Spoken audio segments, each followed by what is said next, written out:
According to the American Red Cross, every 2 seconds, someone in the United States needs blood, totaling more than 41,000 blood donations every day.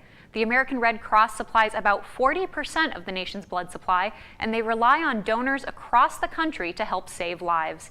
Gina Avila is with the Red Cross Indiana-Ohio Blood Services region, and she joins me now to talk about the need for blood donations in our area. First of all, thank you so much for being here. I understand you've been affected by the severe weather as well. Tell me a little about that. Yes, with the severe weather, I think people sometimes don't realize the fact that the products on the shelves are helping people today. But when people cannot get out to donate, we're losing pints that we could be collecting the next day for the next patients. So as of date, we had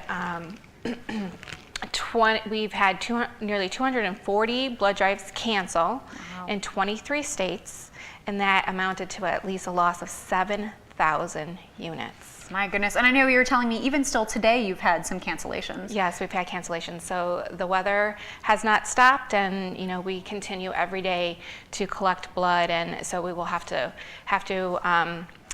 fill those units that we've lost in some capacity. And I know one interesting statistic I found on the Red Cross website is that even with all of our modern technology and abilities, you cannot manufacture blood. It has to come from donors. Yes, there's no substitution for blood. And one interesting point that a lot of people do not know, with one blood donation, you can actually help save 3 lives. And the reason why is because we collect 1 pint of blood, but that can be separated out into 3 usable parts.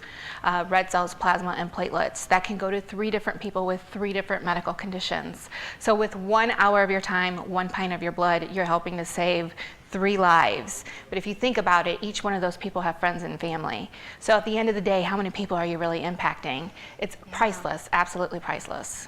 And I know you mentioned that it only takes about an hour. I think that's one of the misconceptions that some people have, is that it's going to be a very time-consuming process, that it's going to take a large part of your day. Are there some other misconceptions or maybe myths out there that you hear from people? Yes, all the time. The first one is when people say they're scared of the needle. I promise that the needle will not beat you. If you have a fear of the needle, you will beat the needle. That diabetics cannot donate. That's actually false. Diabetics can donate. We don't check for sugars at the blood drive, so we want them to check their sugars and to take their medication at their normal schedule. But diabetics can donate if they're feeling well. Another popular misconception is that if you're taking a medication, you can't donate. Very few medications actually will defer you from donating blood. And those are all listed on our website, redcrossblood.org. The last one that's very popular is tattoos. If you receive your tattoo in a professional parlor in Indiana, you're okay to donate. There's no wait time. If you received your tattoo in Illinois, then there's a 1-year wait time. And the main reason is because the laws are different with regulations and certifications of tattoo parlors.